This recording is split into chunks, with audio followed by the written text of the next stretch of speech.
नमस्कार. संभाजीनगर, पुणे, नाशिक इथे भाजपच्या इच्छुकांच्या नाराजीमुळे जो काही गोंधळ उडाला तो सोशल मीडियावर आजकाल धुमाकूळ घालतोय. भाजपच्या लोकांनी नाराजी व्यक्त केली, भाजपात नाराजांचा महापूर, काय गोंधळ, या सगळ्या चर्चा सुरू आहेत.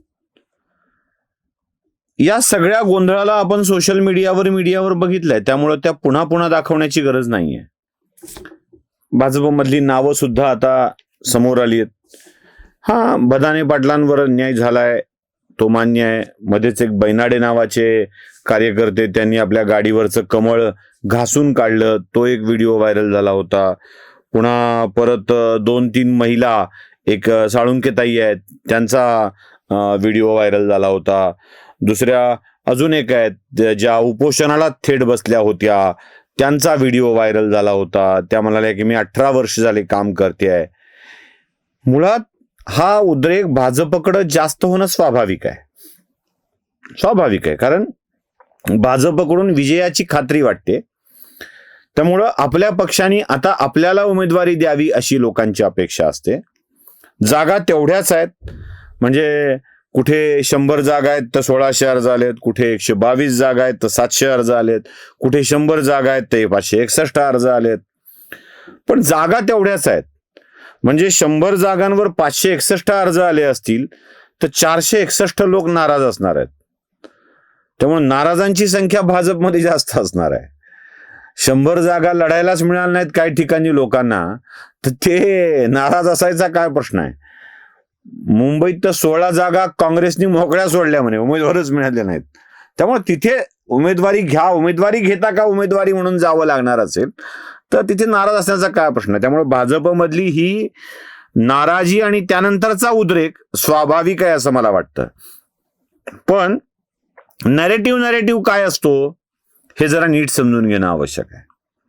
मी तुम्हाला काही गोष्टी दाखवतो. मुंबईत एक बाई येते आणि ती म्हणते 3 लाख रुपये मी खर्च केलेत. कशासाठी? साड्या वाटण्यावरती. माझे 3 लाखही दिले नाहीत, मला उमेदवारी दिली नाही.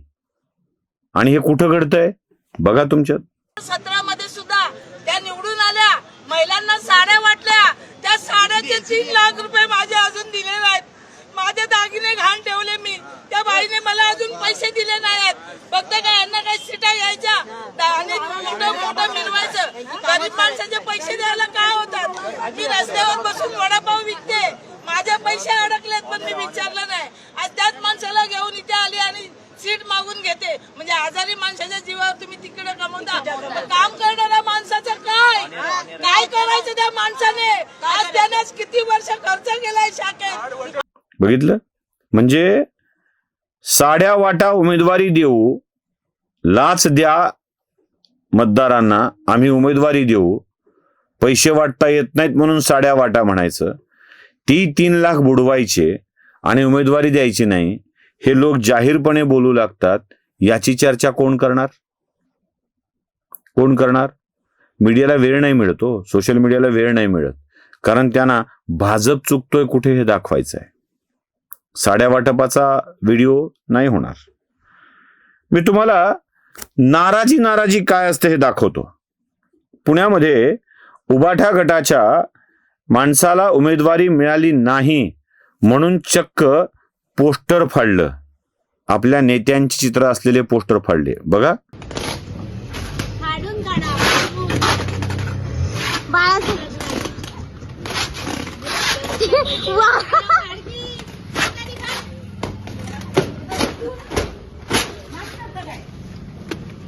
पाहिलं? नाराजीचा कहर काय असतो हे तुम्हाला मला आता अजून दाखवायचं आहे. कसं असतं, एक महिला, मला प्रश्न पडतो की एक नगरसेवक पदाची मिळणारी संधी हुकली, मिळाली नाही म्हणून लोक रिॲक्ट कसे होतात. एका महिलेला फिट आली आहे, बघा जरा.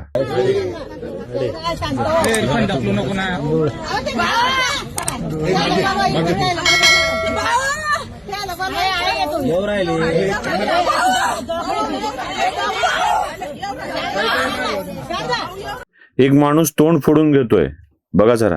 भाऊ मला 200 रुपये दे.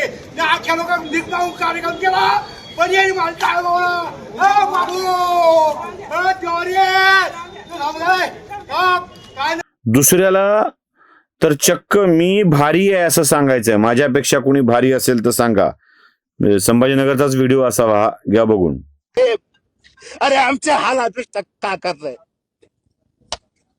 सुनील भाऊ तू मागे पडो. अरे काय करताय सुनील भाऊ तू मागे पडो. अरे काय करताय. अरे सांगून घ्यायचं असतं, आम्ही गेलो असतो निघून. पक्षामध्ये आम्हाला उमेदवारी नाही ते सांगायचं असतं आम्हाला. अरे आम्ही एक तिकीट मागितलं, फक्त तिकीट. मी एक काम मागितलेली, मी कार्यकर्त्याचं एक काम घेऊन आलो नाही. मी चळवळीत काम करतो, आम्ही स्वतः काम करतो. वीज असन, आम्ही ड्रेनेज असन, कुठलाही प्रॉब्लेम असं मतदारसंघामध्ये आम्ही स्वतः सॉल्व्ह करतो.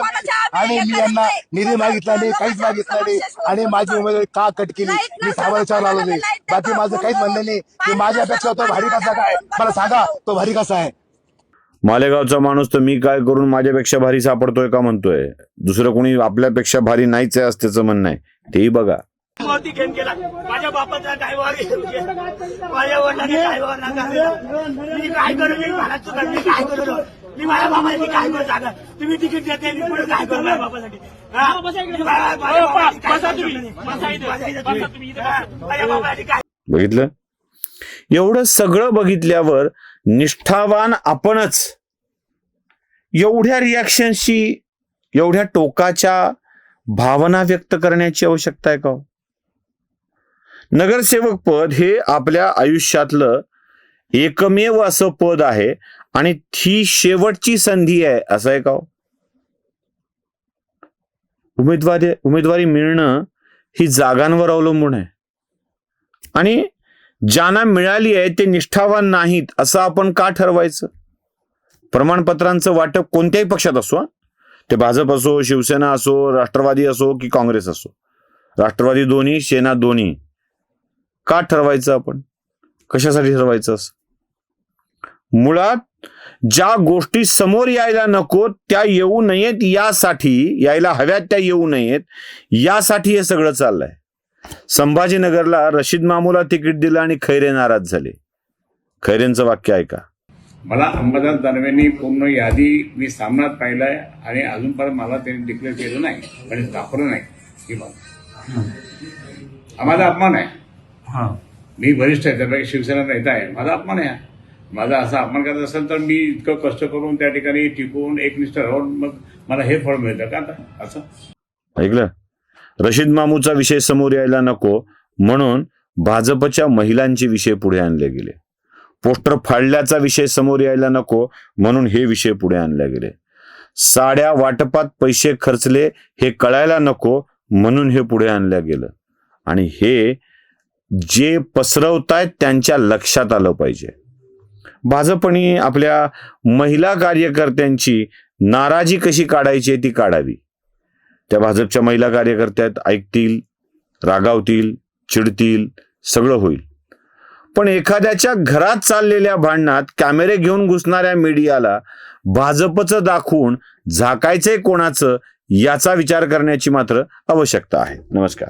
स्वधर्म जागृतीचा विधायक बुरुज NLighter News.